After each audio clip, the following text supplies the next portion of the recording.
Well, good morning. It's Longhaultanker, straight razor shaving with Longhaultanker. It is Friday, February the 11th at about 11:20 in the morning, and I've got approximately 36 hours or so of whiskers on my face, and I've been hot. I did not take a shower, so I had to hot towel my face a good little bit. I did that prior to starting the video, but got a few things to show you and go over, and hopefully today's video will be of interest. We're using the same razor we used in the last video. We're using the Boker Count Engelbert II, nice gold, nice etching or sculpting on the spine, beautiful golden etching on the face of the blade with beautiful, beautiful honey colored horn scales with triple pin. So no, but the thing about that I wanted to, I said in the last video that I was thinking about changing over from the conical edge to a Arkansas edge, which I did this morning. I spent some time this morning. I spent about 30 minutes on the hard black. This is an 8x3.5 inch, and I wanted this to have a crisper edge than the conical provides. It was quite smooth. It was quite sharp. The last shave you saw, there was nothing wrong with it, but I wanted to, so many of my razors, especially my Sheffields, all have conical edges on it, and I wanted to have more with Arkansas and or Zulu Grey. So after 30 minutes on the hard black Arkansas, I gave it 30 minutes on my Zulu Grey. I'm going to set the razor down. And this is a beautiful stone. Look at those nice layers on that stone. This is an 8x3x1. This was purchased from the gentleman up in Massachusetts at the Perfect Edge, I believe it's called. And got the finished side here. I've got a semi-finished side here. I've been working on it slowly over the years, put a few licks on it now and then. And I don't use that side. I just use the finished side. But it is smooth as glass. And when I use this stone for finishing, I use it dry, just like this. You put water on it. Here, let me just show you. Dip it here in the water. The water just runs right off of it. It doesn't hold water. It barely holds oil. And so I don't use it like that. I use it dry. And I've been using it like that for years. So I've got no problem in using it dry, and it provides a very nice edge. We'll see how the Boker does this morning. But let's go over the rest of the equipment. And I am using my Simpson Chubby 3 Manchurian Badger brush this morning. And also, I'll put that back in the water. You know, I beat up Angora soaps pretty good in the on that Muir Woods scent. Smells like wax. But this morning, I'm going to come back with the Angora Soap Olympos. This is a home run. Wonderful scent, wonderful lathering capabilities, as you'll see as we move on here. But, you know, I beat them up last time, so we'll give them some props this morning on this soap. The Olympus is wonderful. I call it sea breeze. It's just a fresh spring sea breeze kind of scent. It's pretty strong, and so I love it. I love it, and that's the reason I bought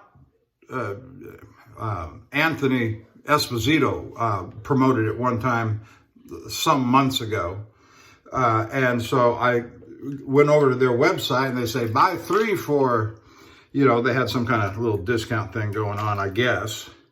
And so I've got this soap soaking, and I got the brush, whip out the water, and so I'm getting it going here.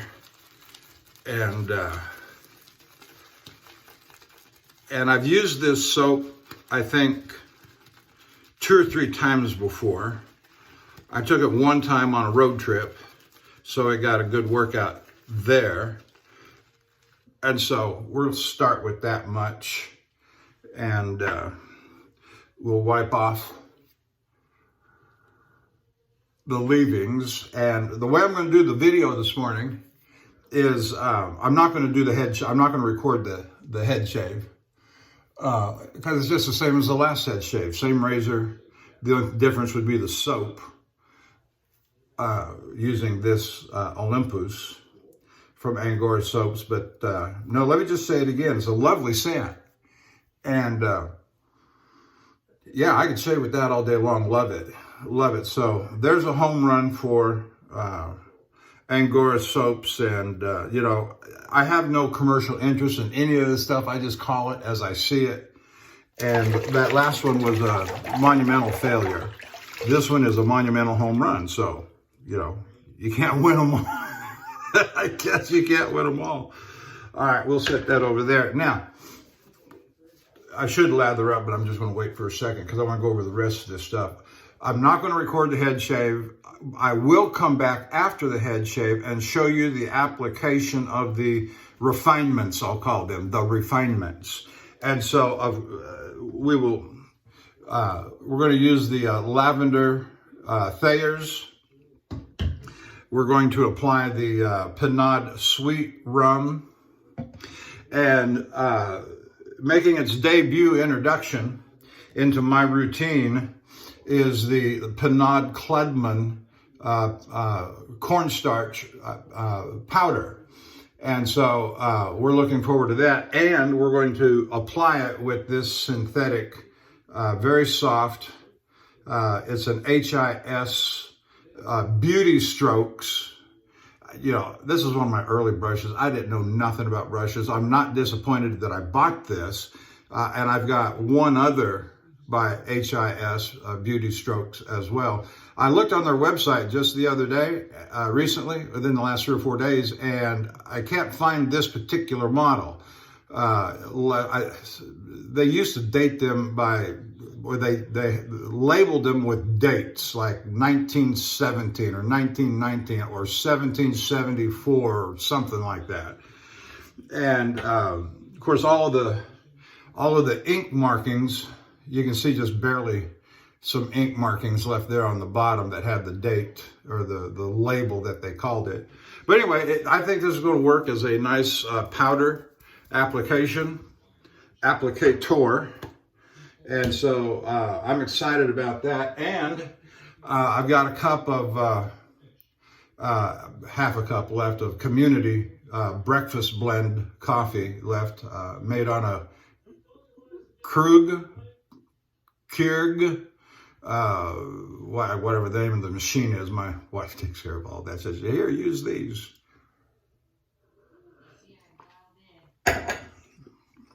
So let's get started on the lathering, and we'll check out this Zulu Grey edge. I've worked it with the hard black Arkansas for about 30 minutes and another 30 minutes on the Zulu. Sat in front of the TV watching a couple of fishing programs on Waypoint Network. It's a streaming network. You can find it on the Samsung Television TV Plus lineup or the Pluto lineup. You know, we just don't subscribe to cable anymore. We gave that up when we moved here into the new house 3 years ago.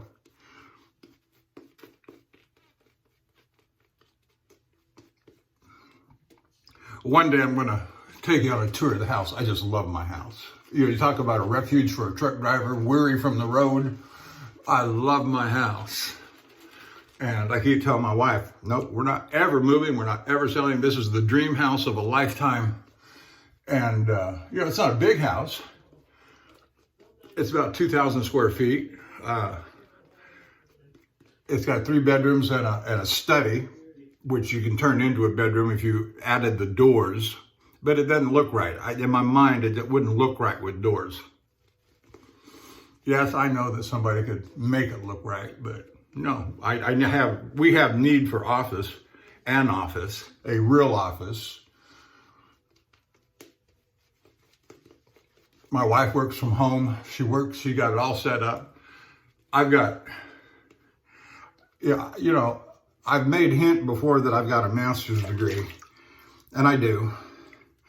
And I was a pastor for 20 years.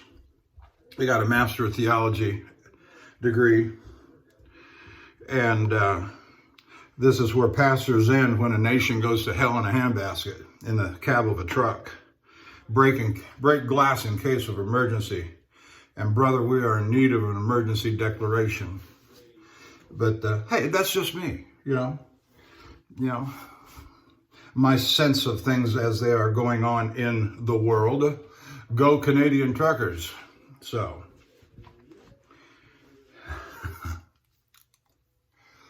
break glass in case of emergency. So that's the first time I've said that, you know.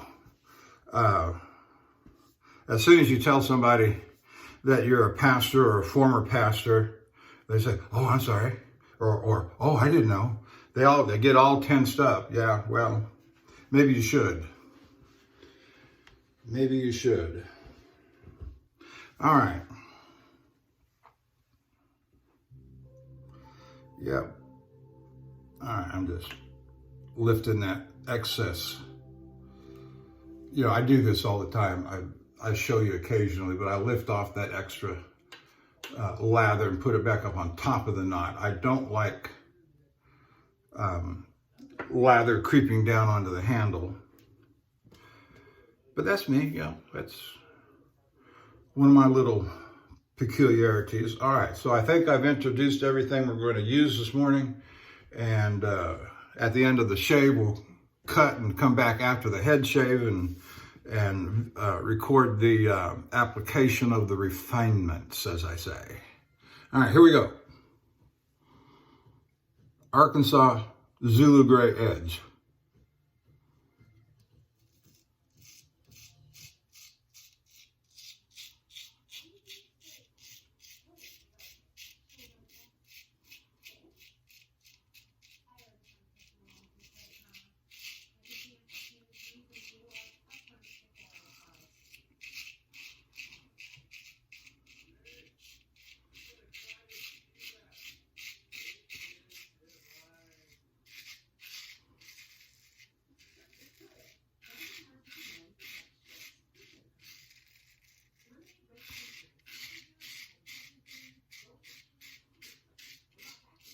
Oh yeah, that just, whoops, got a bloop on my thumb. Bloop, bloop.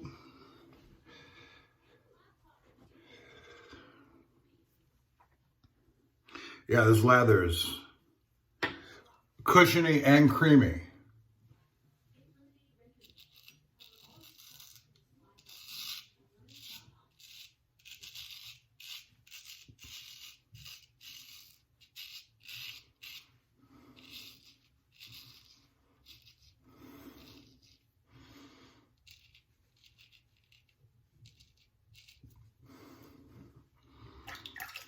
Smells wonderful, like that Olympus scent.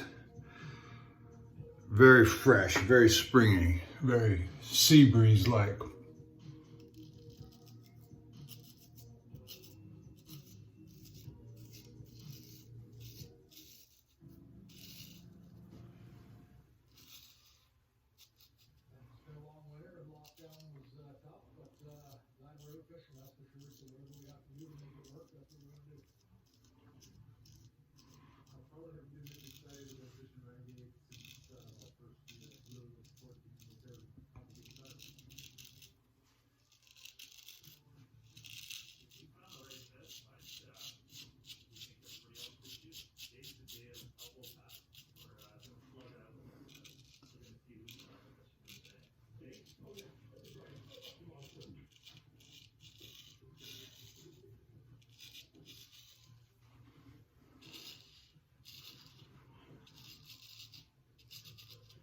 Yeah, I can feel the crispness on the edge, on my neck. Yeah, very sharp. And, you know, as I said, I was sitting in front of the television in an armchair in the bedroom and watching a couple episodes of a fishing program.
Oh yeah, real nice, very nice.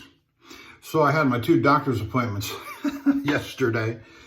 I had the cardiologist set for 1:15 and the my general doctor at 3 o'clock. And I went to the chiropractor at 1:15. I was in the office by just shortly after 1 o'clock, 1:05. And I sat there, I don't know, 20, 30 minutes. They finally brought me back to a room about 1:30, 1:45, I don't remember exactly. And I sat there till about 2:40, twiddling my thumbs. Got caught up on my reading. Which is important, you know, but not in a doctor's office when you got another appointment at 3 o'clock. And so I stepped out at about 2:40, and the lady, and they're all real nice, you know, and I'm, you know, and she pops her head up, and I said, you know, I got to be at Dr. Hour's office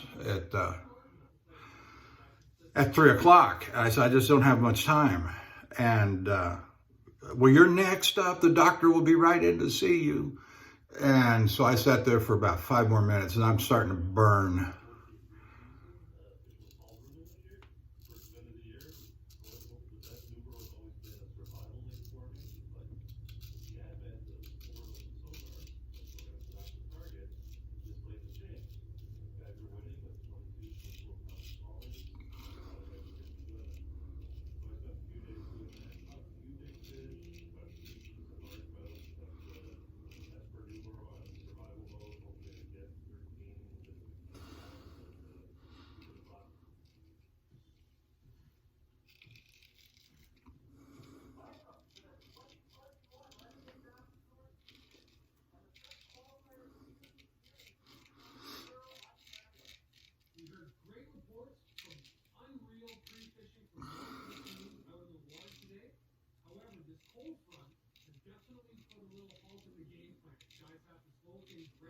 And I like this cardiologist just fine.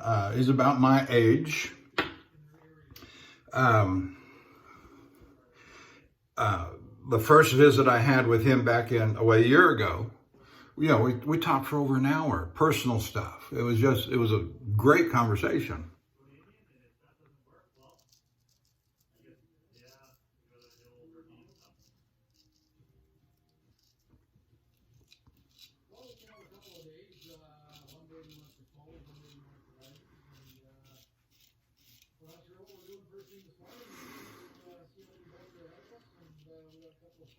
And so about 2:50,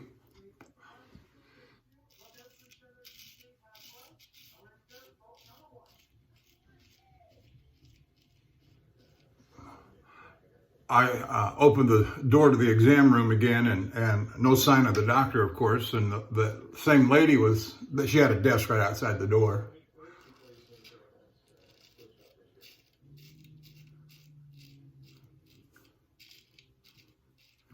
And I said, I got to go. I got to go to doctors. I'm not going to be late for. See, I've been going to my primary care for 20, 25 years. And in my book of priorities, my primary care comes first. And I said, I can come back, or you can reschedule me. And she said, why don't you come back after you're done with the doctor, your primary. I hesitate using his name, but I did already, didn't I?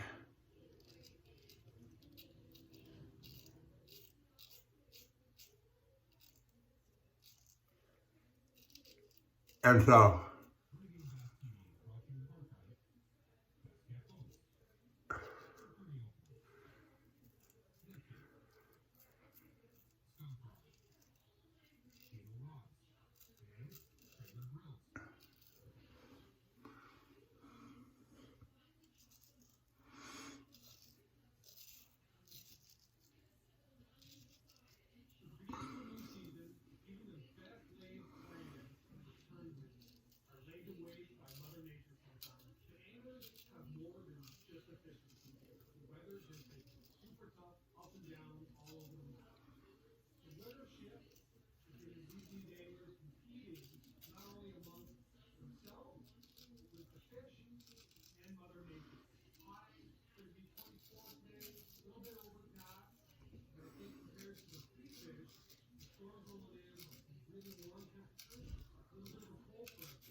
okay, beautiful, beautiful. And so I walked down, I don't think she's a nurse. I think she's more like a office manager or something. And she said, well, come back after you're done with your primary. And the doctor leaves here normally about 6 o'clock. And so he'll probably be able to get you after you're done upstairs. Yeah, because my primary is one floor up in the same building. And it was my primary that recommended this cardiologist because of the DOT regulation changes, and the primary could no longer provide the service that I required to satisfy the DOT regulation. And so my primary recommended the cardiologist last year, and I started going to him to satisfy the DOT. All right, fine. And he's a nice guy. I like him. We hit it off well, but I wasn't going to be late for my primary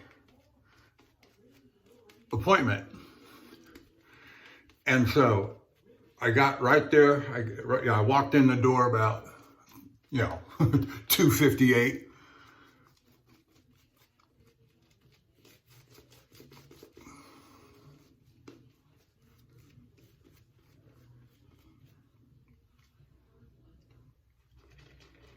I always rub it on my chin like that, create a little hole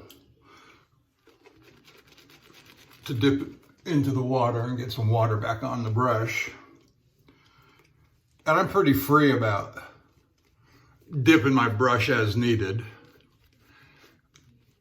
Not to overload it, with water. You don't want to turn your lather into soup.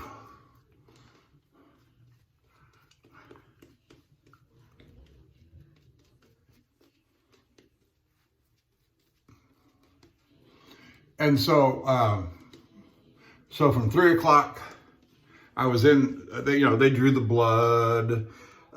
Surprisingly, the cardiologist didn't ask me to go, because he did it last time, to go to a separate service. I forget what the name of the service is, to draw blood. And I did tell my primary to share all test results and information with the cardiologist, which he said he would, and vice versa. And so I'm fine, I'm healthy. My primary said, he went back and looked just on his records right there. He said, in the last 6 years, you've lost about 25 pounds. He said, I was down 2 pounds from my September visit to my primary, down 2 pounds. In the big scheme of things, that's not much. But apparently, and I don't eat a lot of sweets. I don't eat a lot of candy. I'll indulge myself every once in a while on the road with some Reese's peanut butter cups, but not very often, like maybe once every 4-6 weeks, because I know I'm not, mindless. Ooh, I think I'll have some candy today. No, if I'm doing a layover on the road somewhere, I might get a little bit of candy and or eat at the restaurant with my Love's points that can be used as cash at some of the restaurants. And so I'll get me an Arby's brisket sandwich, which I love those things. But I eat my wife's food because I know it's good and tasty and healthy and fresh. And so the upshot I wanted to tell you was that I'm down since, it's either 2019 or 2017, I'm down over 55 pounds. Oh, I was big at one time. I was much, and my blood pressure, yes, I take blood pressure medicine, every morning. And then the cardiologist has got me on something for the night to help lower the systolic, the bottom number. And so yesterday I was at 124/82, and I didn't double up on my medicine, which I sometimes do when I know I'm going to have a blood pressure test. And I probably will do when I go in for my DOT test.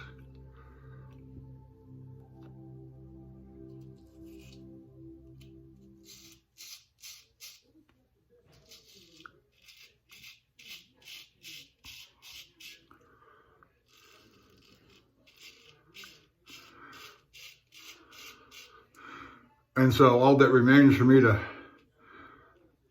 know, once they find out that you're on that metformin crap, which I don't take seriously, I know others do. I know it's important, don't get me wrong. I take it as a part of my morning regimen.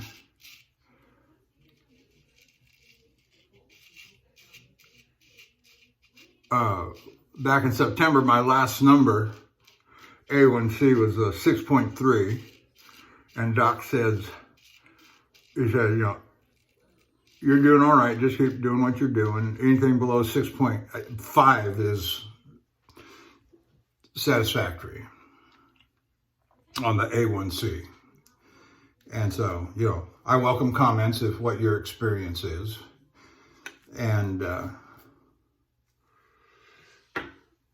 And so and with both of these guys, for getting ready for the DOT physical in March, I've got to have handwritten notes saying, Mr. Longhaultanker is, you got, coronary artery disease, stabilize, takes medication.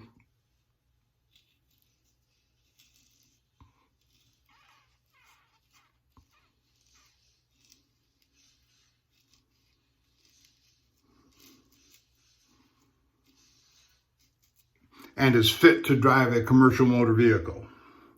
And so in the past, that's what my primary care physician would provide. The last time they threw a fit, oh no, it's got to be done by a cardiologist. Handwritten note saying I'm in sufficient health to drive a commercial vehicle could not be written by my GP, but must, by regulation, government regulation, be written by a cardiologist, which means they got to go have the examination and the stress test, which my GP was formerly providing.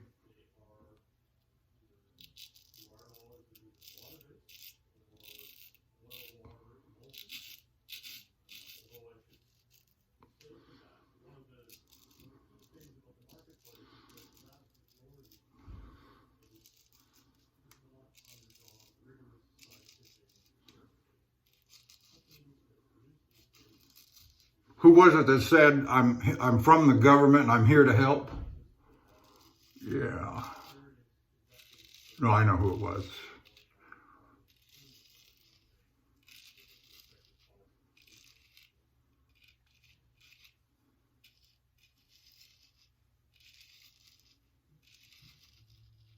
Yeah, the question is, do you know who it was?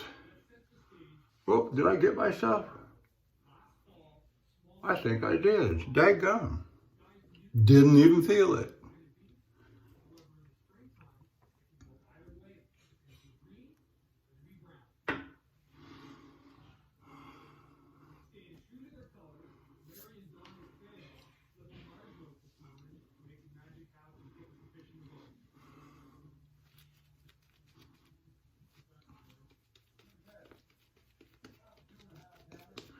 Yeah, it needs more water. When it starts drying up like that, you can always tell it needs more water. That's okay.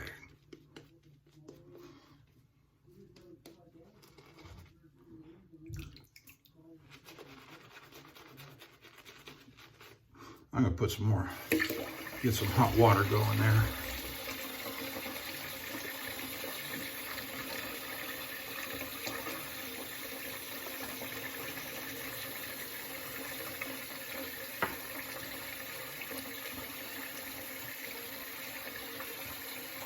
Yeah, I got suds going everywhere now.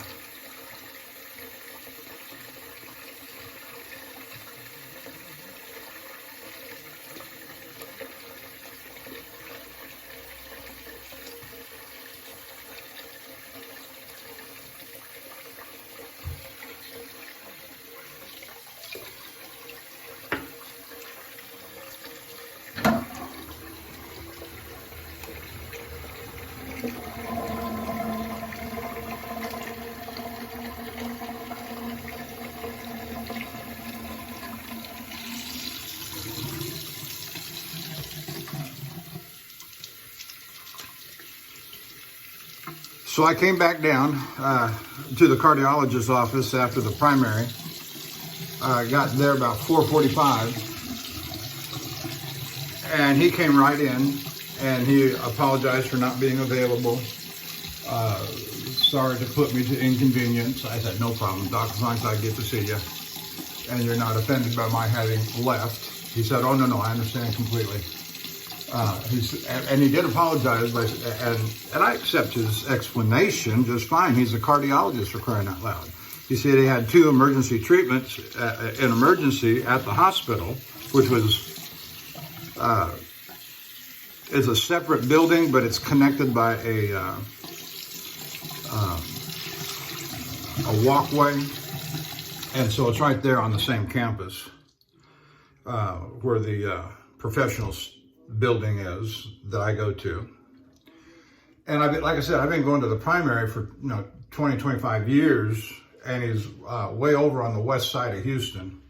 And I live on way north and slightly east of Houston now.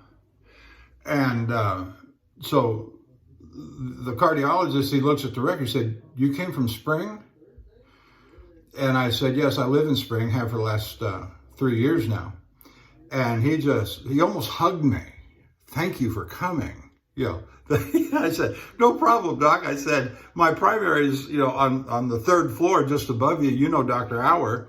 I said it again, but that's all right. He's promote his business. He's a wonderful doctor. And he said, yes, I know Dr. Hour.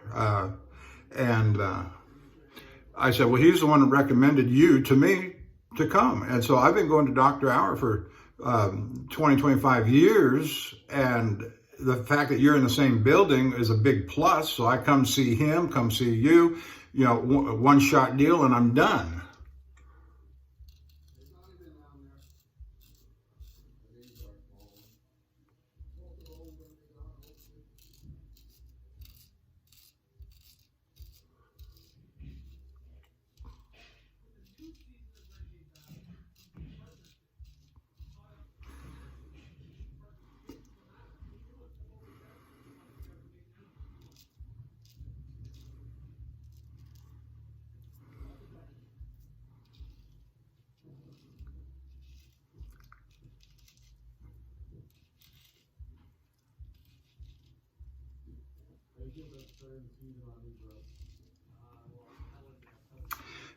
And now, one thing he did say, and I don't mind sharing this with y'all, it don't matter. There's no experience but what is common to man in some form or fashion. And so what I'm going through is something what somebody else is going through, and what you're going through might be something I'm going through, and we can learn from each other's experiences. So, there's a lot of people that walk around life, closed mouth about everything, don't share any detail about their life because they're afraid, whatever reason, it doesn't matter. And my view is, talk about it. Talk about it. There's nothing that you're going through that I can't learn from, or vice versa, that I'm going through that you can't learn from, and at least my take on it, which leads me to the next thing.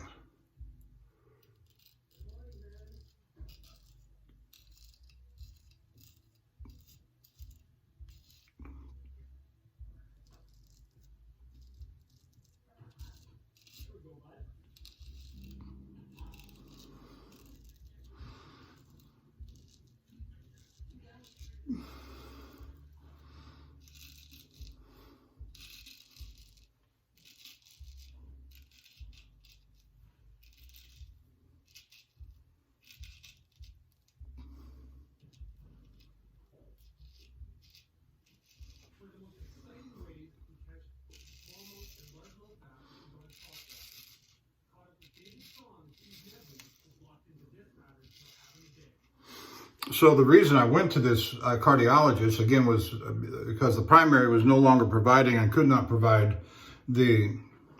at least for DOT purposes, and he did discontinue the service, the stress test. And I had to go to the cardiologist. I had to get a cardiologist handwritten note.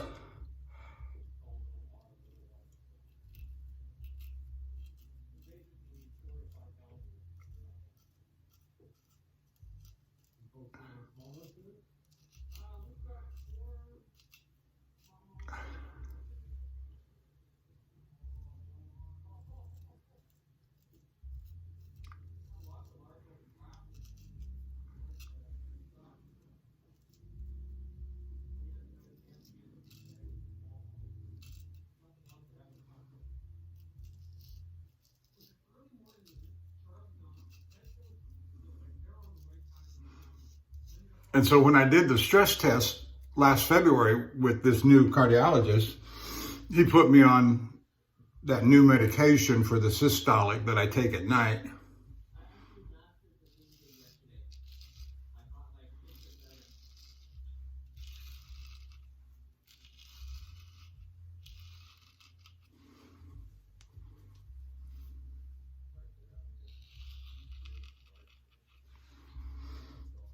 Oh, that's feeling so good. And so he had questions about that. How have I been reacting to it? It's been a year since I've been on it. No, I feel great. He said no palpitations, no shortness of breath, no limiting in work. And I said, nothing. And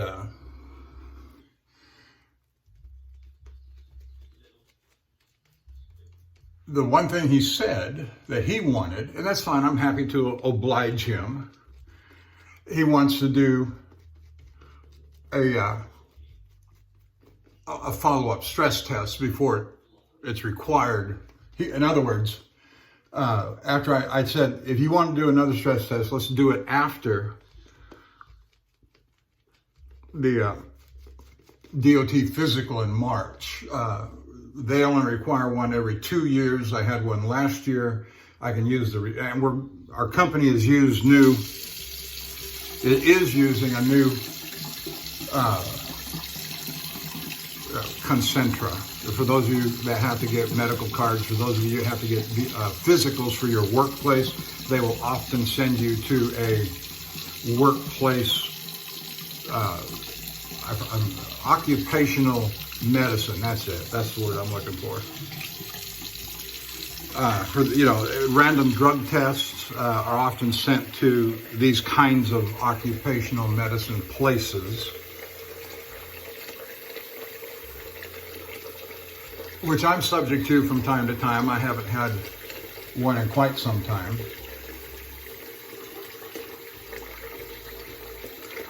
which is just fine with me.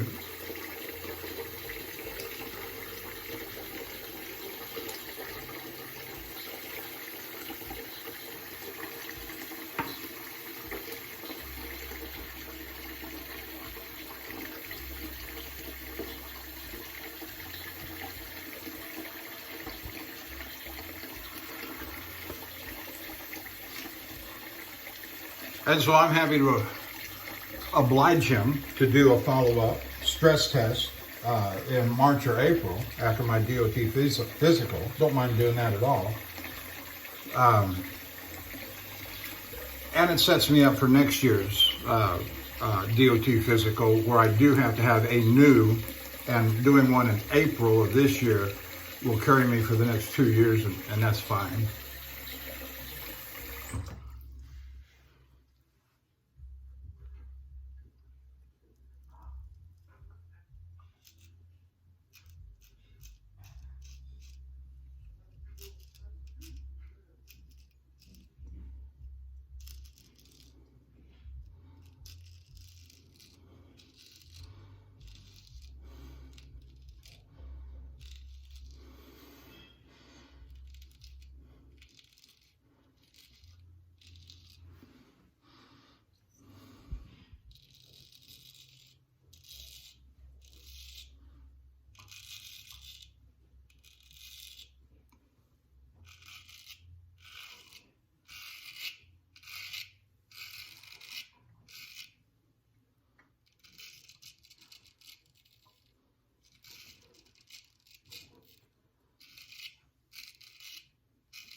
So yesterday was a success.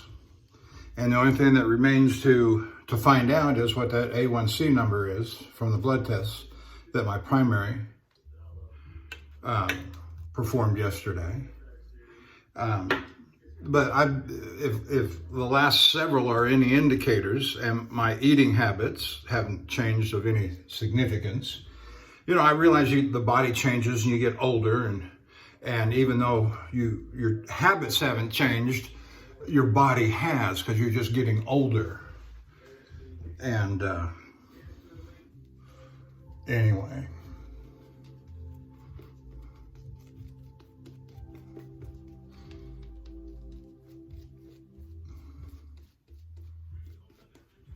Now, if you hear the TV going off in the background, I got Waypoint on, like I said, and outdoor hunting and fishing programs,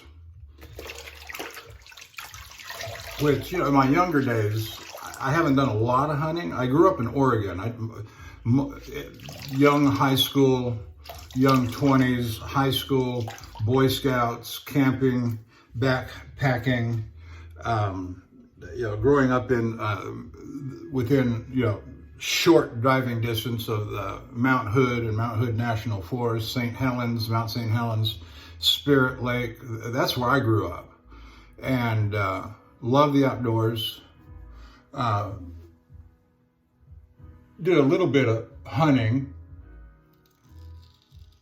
but most of my hunting experience was outside of Oregon.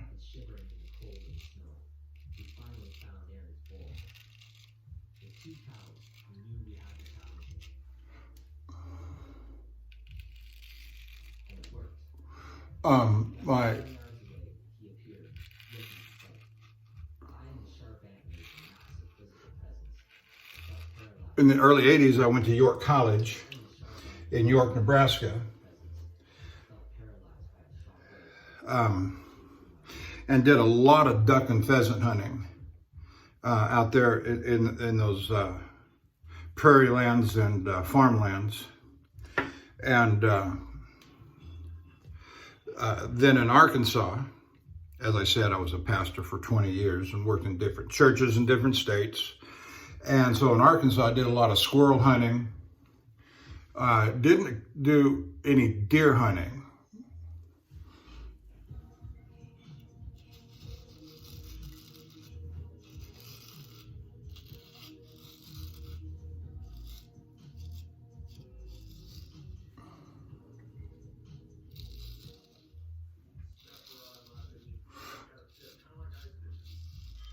I take that back. Went deer hunting one time in Arkansas. A guy invited me to go out on his property and put me up in a tree stand.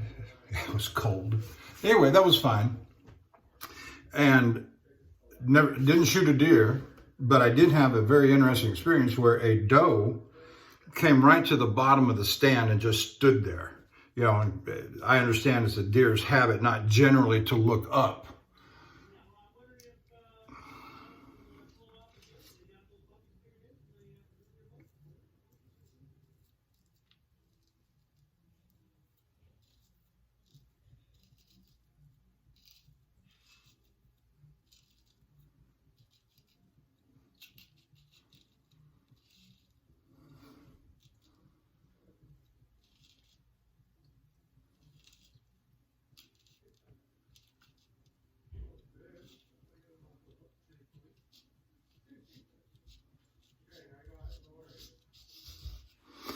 Okay, well, that's feeling fine.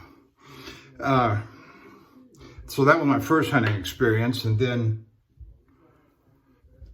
went one other time with a family out in South Carolina when I was working out there, and no shot, no kill on that trip. But there was a bunch of us that they were actually using dogs and driving, and we were at the receiving end, or, you know, at the bottom end of the drive. And it was really quite interesting of how they were conducting that hunt.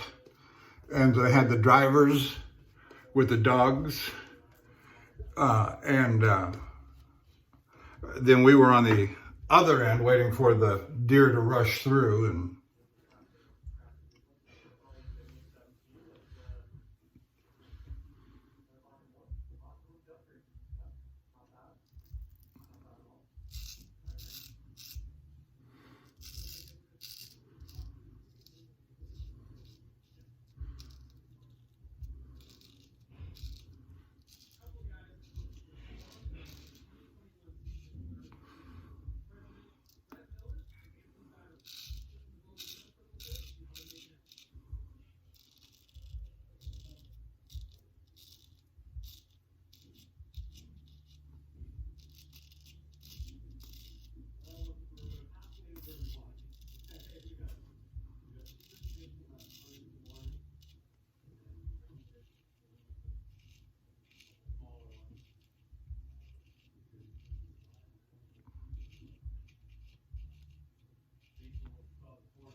And then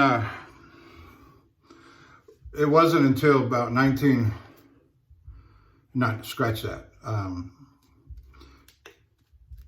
2008, 2009, I was out of ministry work, and I had a client at the job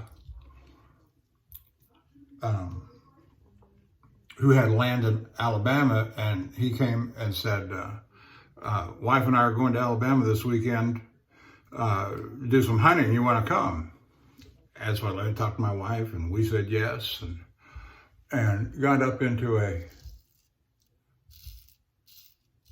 blind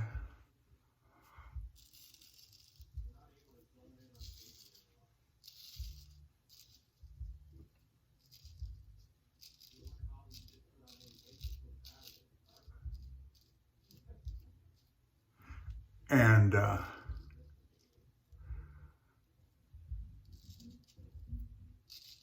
he paid for our transportation over.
And accommodations. He put us up in a hotel in it was either Biloxi or Gulfport. I forget, Biloxi, I think. And then we drove to, the next day we drove up to the cabin in northwest Alabama. I say northwest, that may not be exactly right, but I think it was up near Decatur. And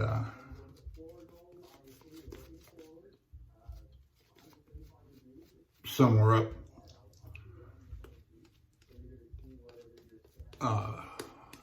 what is that, 75?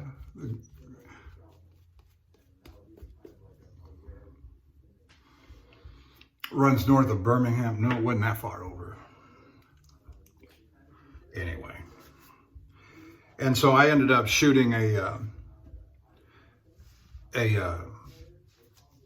spike buck. It was just a small thing, and it was with his gun, and I had never shot his gun. I know how to shoot a 30-06 or a 30-30. I know how to shoot a rifle, a high-powered rifle. I own a 30-06, and so I've had it to the range many times.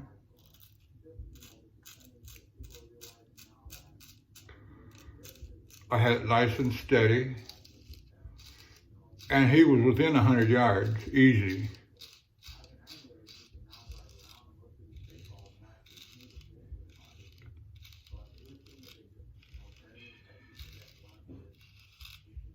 And I had the crosshairs set right behind the shoulder blade, just like you're supposed to do, and fired. And that deer, that thing, for my shooting, you got to sight your own gun, and it shot him square in the middle of the back, high up in the top 10-15% center back, and it just blasted his spine, and he went straight down. And at least we didn't have to go chase him, and he was dead in a matter of moments.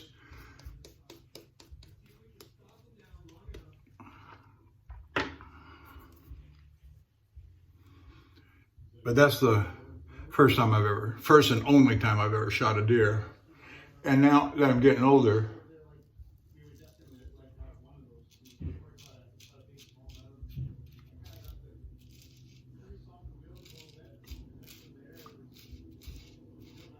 it's like my wife, never been horseback riding. And we've got a place over here, not far from our house, that you can go over there. They've got a place where you can rent horses, and they got the trails and it's right near the Bush Intercontinental Airport. And there's a lot of country land right around there. At least there was some years ago. I haven't gone to check it out. If you're all familiar with the Houston area, it's in vicinity of 1960.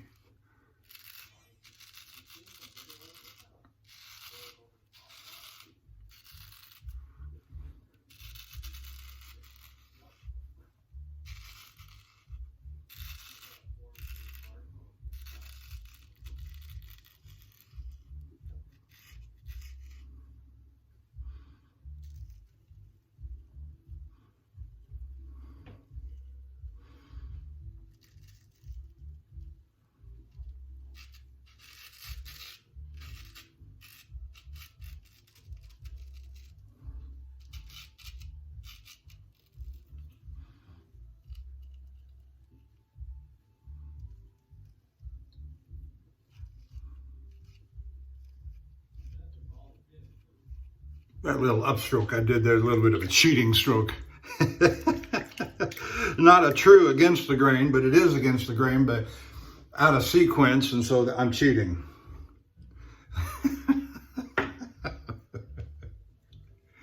But it works. It's a good pre-cut. I say pre-cut before I actually get to against, because that's a hard spot right in there on my chin, on both of those corners of my chin. Right up in here and right up in here.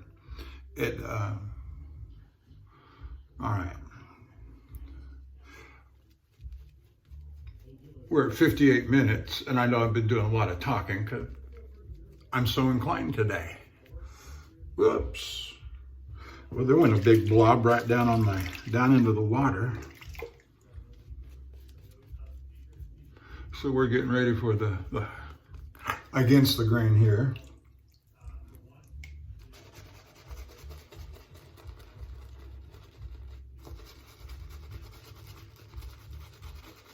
Well, I can't afford to lose too much soap.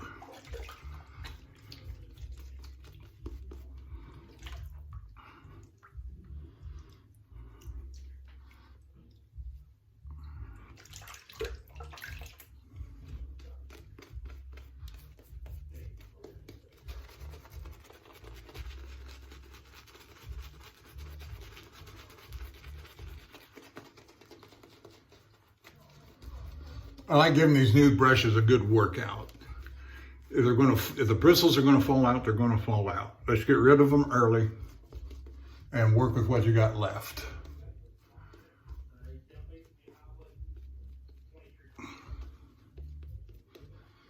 And if you're still within the warranty period, some of these places will still take them back. I don't know about Simpson. What did they tell me? I think I wrote in my ask them, I think it was 3 months, 6 months.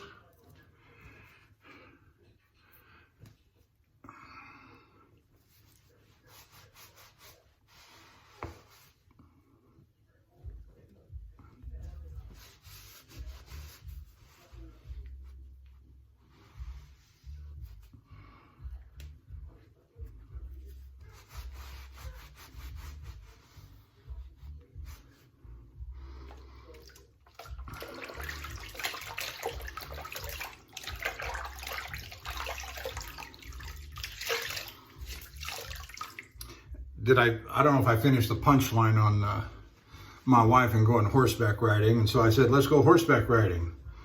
And place right over here, not too far away. And she says to me, and it's one of her classic lines, and that it's just not that serious. But you got to add, you got to put in that the intonation and the attitude that goes with it. It's just not that serious.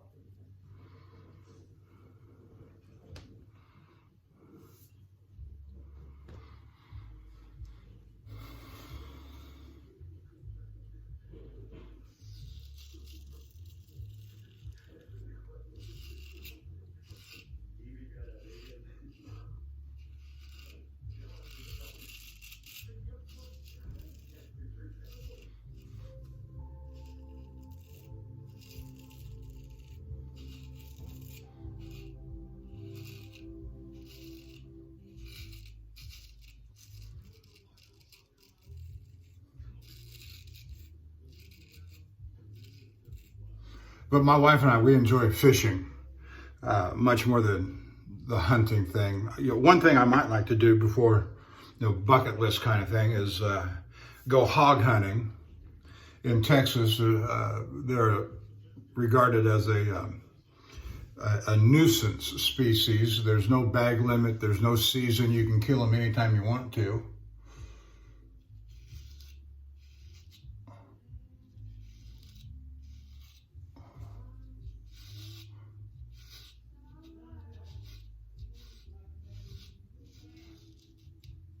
And I've even heard that some of the farmers and ranchers will pay you to come kill hogs on their property. I don't know about that, but that's, I've read that and heard that. Exhausted from the battle with the whitewater and shivering in the cold of the snow, we finally found Aaron's bowl. With 2 cows, we knew we had to challenge him. And it worked. Less than 10 yards away, he appeared, looking to fight. Eyeing the sharp antlers and massive physical presence, I felt paralyzed by a shockwave of adrenaline rushing through my body.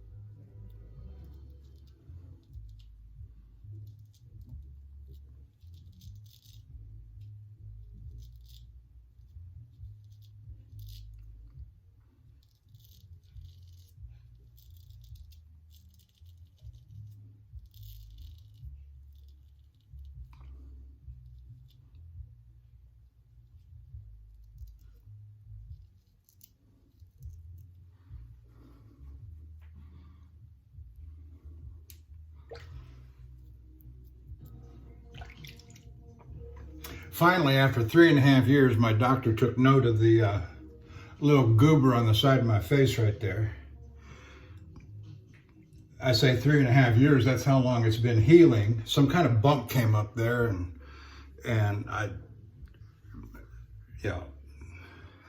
if you got an imperfection on your face, those straight razors will take it off and not look back. And that's what happened. And it bled and bled and bled and bled, and it's been 3.5 years in healing, but it's at its best stage that it's ever been in, and it's nearly healed over. And so the doctor says, "What is that?" And I said, "I don't know, you tell me." And I said, it was a bump that came, just like I just said. And he says to me, and I didn't disagree with the general principle of what he was saying, but he said nothing should take 3.5 years to heal. And I said, well, I don't disagree with you, Doc, but it keeps healing little by little, and that's the best shape it's been in 3.5 years. And he said, you need to go to a dermatologist and have them take a look at it. Well, along with everything else, Doc, which I'm not opposed to doing.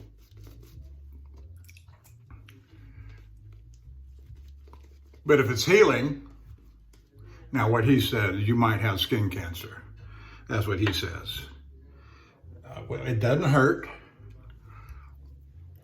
It doesn't look oozy, pussy, bleeding like it did early on, 3 years ago. So, why kick a sleeping dog? Of course, I'm going to do some reading on skin cancer, and the fact that it is healing, the fact that it doesn't hurt, is it possible that it's still skin cancer underneath? I don't know. I got a little banner that came up, so I had to scoot that out.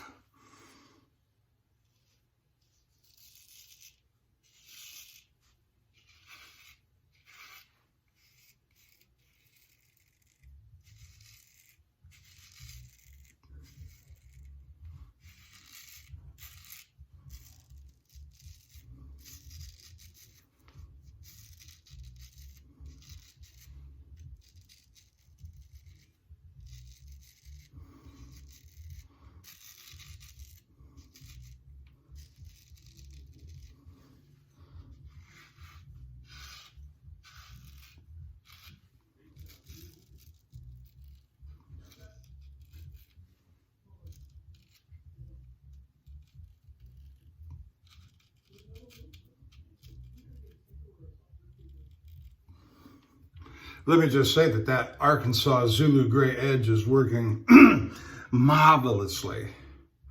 Marvelously. Nice and crisp. Just the way I wanted it. And we've got plenty of Sheffield razors. They got the conical. And that's fine too.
And we'll come back and refine that up in a little bit. We're gonna have a long video this morning. Sorry, not sorry. It is what it is, and I hope you watch it. I hope you enjoy it. Run it at 1.5 speed if you need to. But I'm just recording and having fun, and one day, my grandkids will watch these. Maybe my own children will watch these. My own children. Both working hard, got kids of their own. This is for the grandkids. Especially as I teach those boys eventually, in the next 2 to 5 years, the joys of straight razor shaving as they reach shaving maturity.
Oh yeah, nice and clean. I feel it. Got a little bit, right there. That is not a big deal. Like I tell my wife, I said, don't look at the don't look at the blood. Wait till I'm done. Look at the finished product after we've applied all of the Thayers and alum and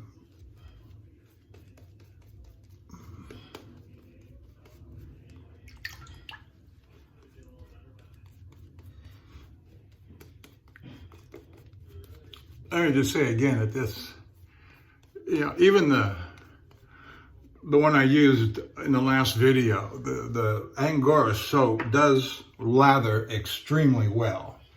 And this one just has, the Olympus has just a marvelous scent to it.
Sometimes you just can't let it go.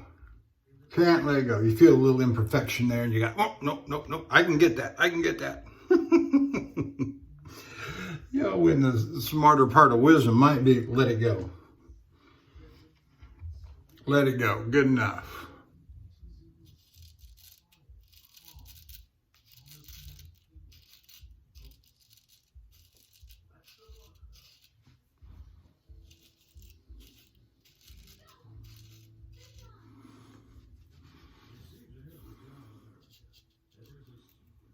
Okay, let's wipe it off and finish it up, and we'll move on to other things. So, I gotta, yeah.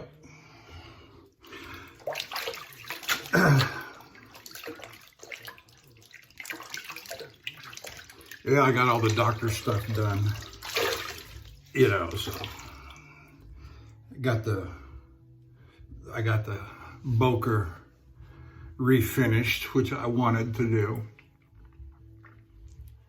I don't have but 2 or 3 razors finished off on the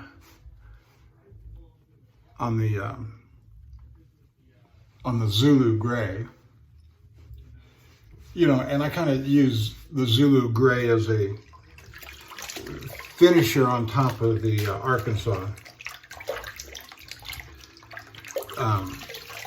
If you use it on the conical, you defeat the purpose of the conical, which is the smooth, seemingly not as aggressive as the Arkansas.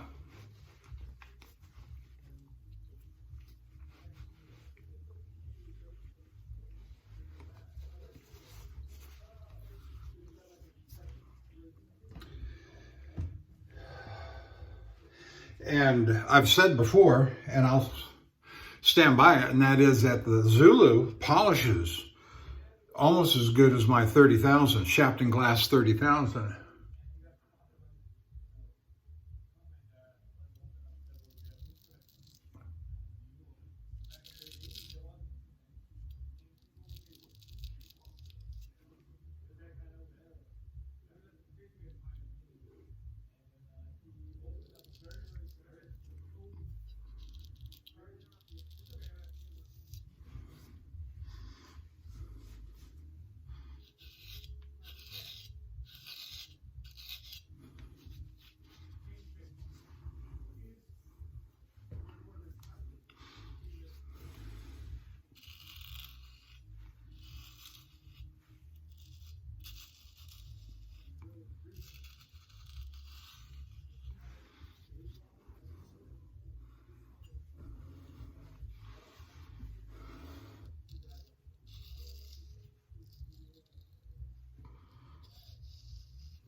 Oh yeah, that came out just fine.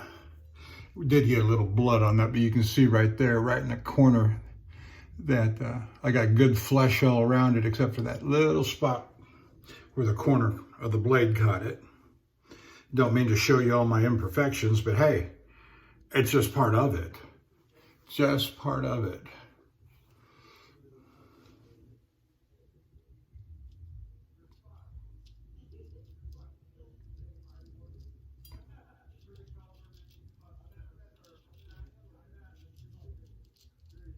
And it came in right at the bottom of that sideburn, and it's in the most irritating place. But it's healed up well enough over the years. There was a time I had to, my sideburns came down to here, right to the jawline, because I had to cover it up.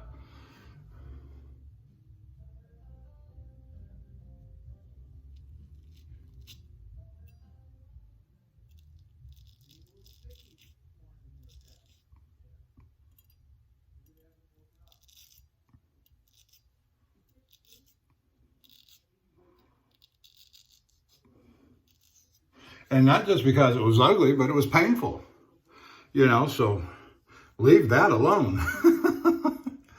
But, you know, it's healed up, and I raised up the sideburn, and I can run a blade over it with minimal pain or no pain. So yeah, it's healing. Why should I? Unless there is compelling reason, and I'll read up on it. to go to a dermatologist to see if I got skin cancer when it's healing and it doesn't hurt, except when I prick it with the point of a razor.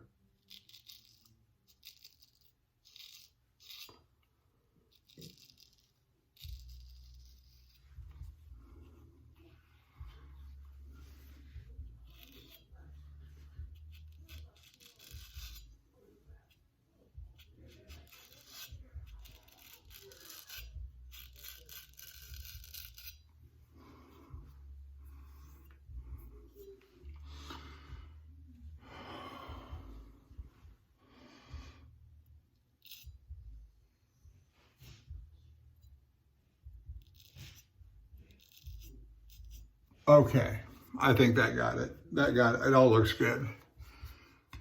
It looks good.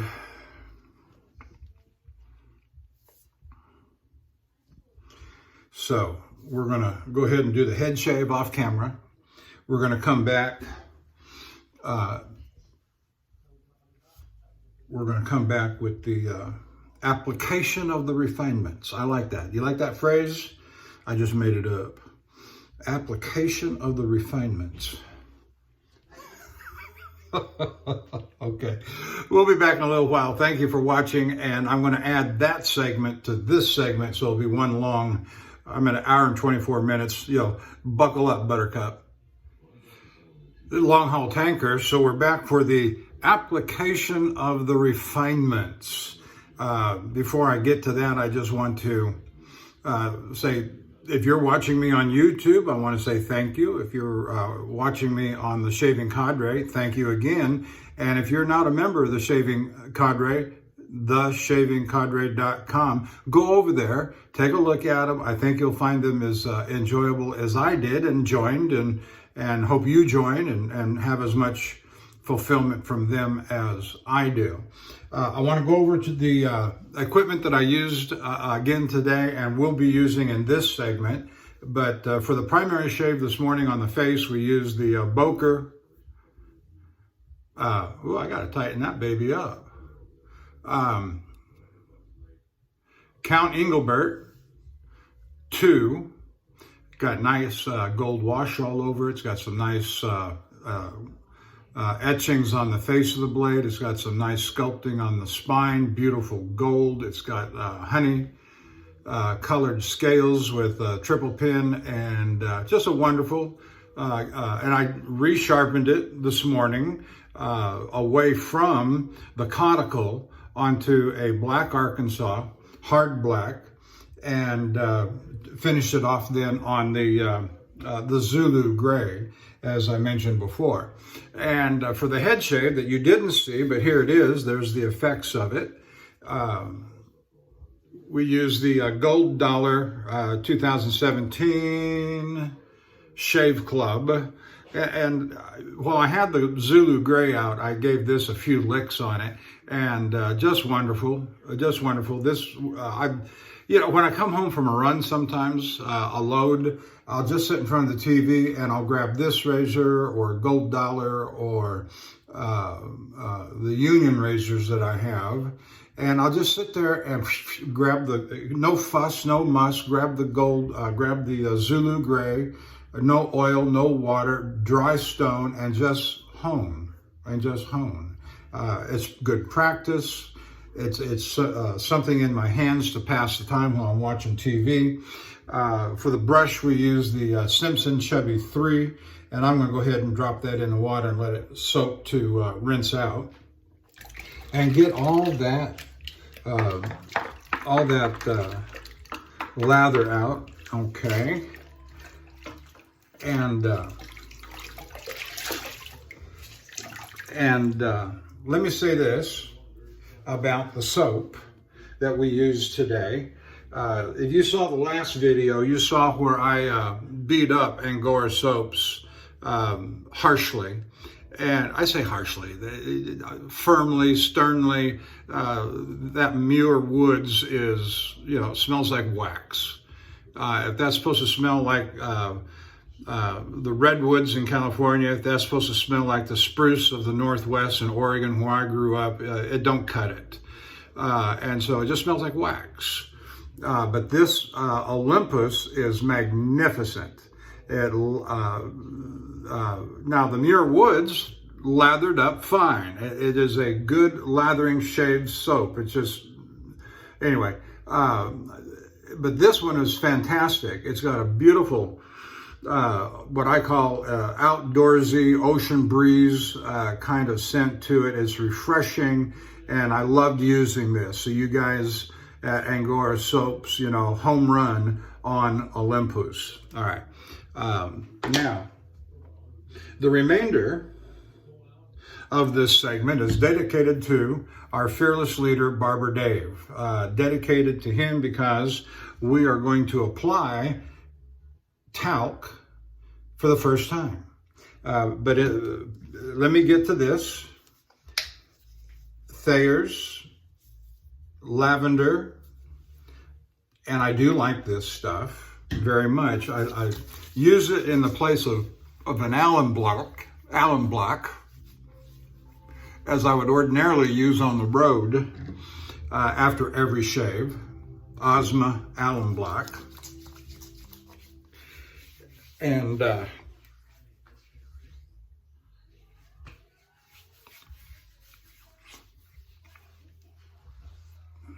I don't know that it desensitizes perhaps as much as the alum block does.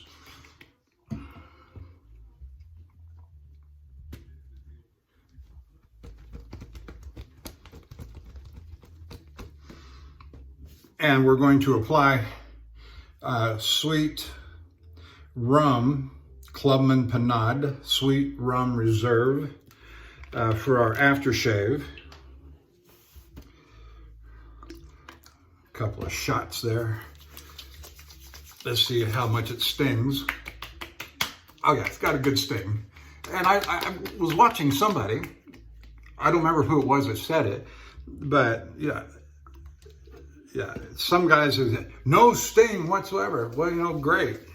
For the rest of us mortals, there's always a sting.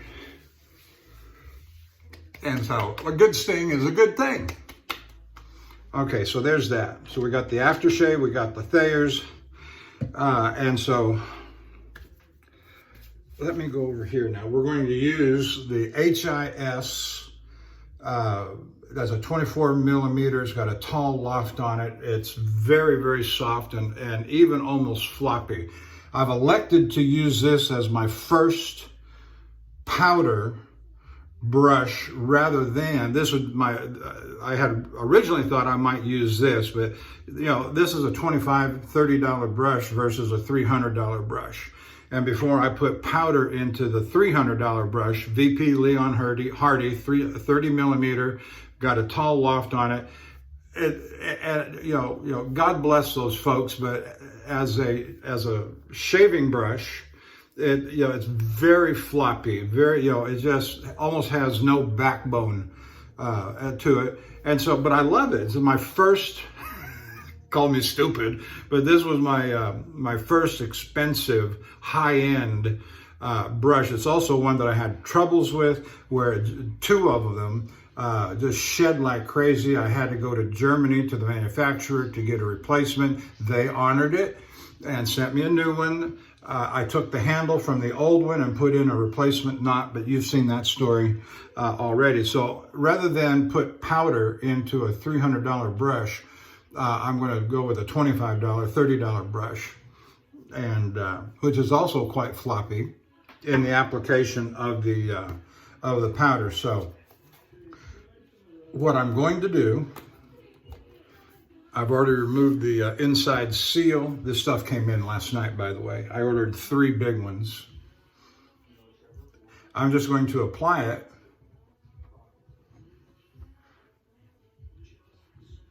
directly on top. I don't know how much is too much quite yet. I'm going to let it sink down into the brush, working it down into the brush a little bit. Okay. So here we go. First application, just like a barber would. Now, I don't know, is that a powder bomb?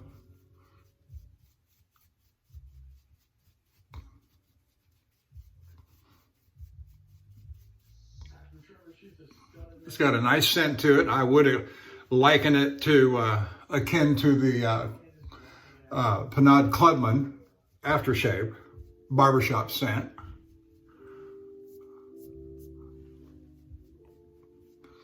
It's all over my shirt. So, but there's still, you know, on my face.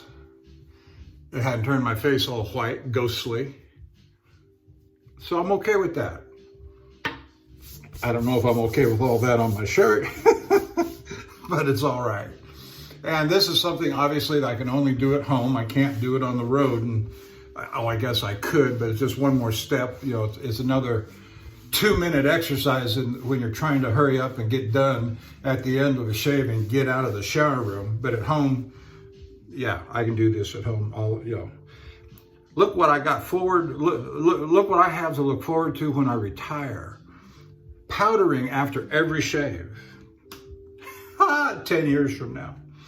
Okay, so I've gone over the equipment. We're at the end of our video, and I want to say thank you for watching. Dedicated to Barber Dave, the powdering. And so, thank you. We'll see you down the road.